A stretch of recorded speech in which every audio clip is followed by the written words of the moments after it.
বন্ধুরা, আজকে তোমাদের সাথে একটি ব্যাপার শেয়ার করবো। সেটা হলো কেমনি কি। তো আমরা সবসময় আসলে এই জিনিসটা নিয়ে ভাবি যে আসলে এই ঘটনাটা কীভাবে ঘটলো, কেমনি কি। ঠিক আছে।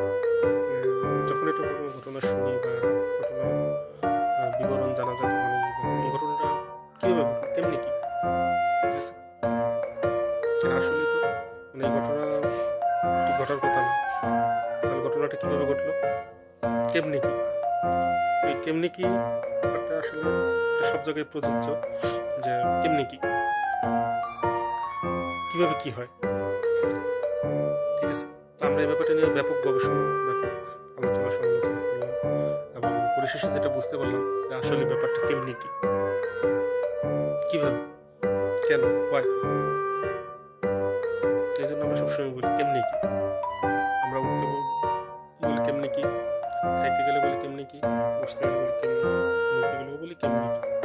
সুতরাং এই ব্যাপারটা আসলে খুবই ভাবনার বিষয়, যে কেমনি কি, কিভাবে কি হলো, কেন এরকম হলো, কেমনি কি। তাহলে সব কিছুর আসলে মূল যে একটাই কারণ, সেটা হলো কেমনি কি। কেমনি কি ব্যাপারটা আমরা আসলে এখন কিভাবে সলভ করবো, কেমনি কি। ঠিক আছে। এটা নিয়ে আমাদেরকে ভাবতে হবে কেমনি কি। ঠিক আছে।